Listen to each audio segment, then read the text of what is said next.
plus half and not 15 times half. And this is going to be 2 plus 8 over 21 and not 2 times 8 over 21. But if you want to convert this back to the improper fraction, maybe because you've got some multiplications and you want to do all of that, all you need to do is multiply 21 by 2 and add it to 8. Multiply 2 by 15 and add it to 1. Multiply 6 by 1 and add it to 5. So let me just say, converting back, you have 1 whole number 5 over 6 becomes 6 times 1 plus 5. So it goes in that direction. Yeah. I hope I've not done something really bad here, because some people might not really see the difference between the two signs now. Okay. So 6 times that, and the answer you get plus that. Let's look at that. 6 times 1 is 6 plus 5. 6 plus 5 is 11. 11. Still retain your divisor because it's still useful. And if you're to do the other one, 2 whole number 8 over 21 is going to be 2 times 21 times 2, then you add it to your 8.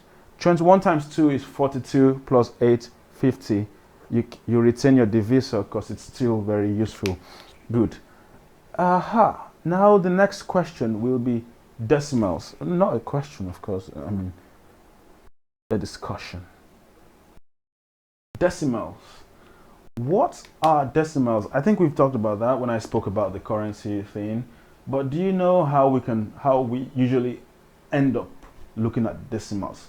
Nobody really wants to work with decimals. You see, at times when you go to a store and you're like, "Can I have this?" and they're like, "Oh, it's £1.49." You're like, "You know what? Just keep the 1p because I just like to round things up." Yeah. No one really likes decimals. But why do we get to that point anyway? It's when we try to divide, you see? So, for instance, 2 divided by 3 would give you a decimal, because normally 3 would not go in 2 unless you go ahead and divide and say, "Oh, well, that's how many 3's do you have in 2? None." So you put a dot, and you can now put a small 0 here and say, "How many 3's do I now have in 20? And it goes 6. You're left with 2. Because you already have a dot here, you're free to add as many. You're free to keep adding zeros as you go. So in the next 20 is still 6, and the next 20 is still 6, and the next 20, oh please just call it a 7, because it's gonna you can always round things up to the nearest with some error, of course. So I mean, that's how we come about problems like that. So generally, decimals are numbers like 0.2123, 0.12, 1.34, 7.92, numbers like that. As long as they've got decimal places, you can have many decimal places. This has got 4 decimal places, this has got 2 decimal places, and so on. I'd like to quickly say something before I go into some more interesting aspects of this. How many types of decimals do we have? Like I mentioned, we've got 3 types of fractions, yeah? How many types of decimals do we have? We've got 3 types of decimals as well.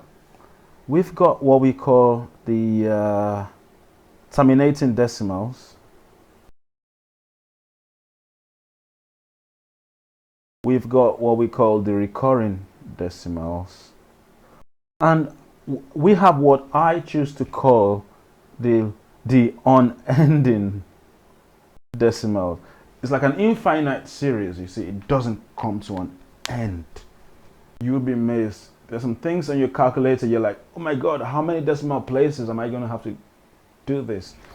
All right, now what do I mean by a terminating decimal?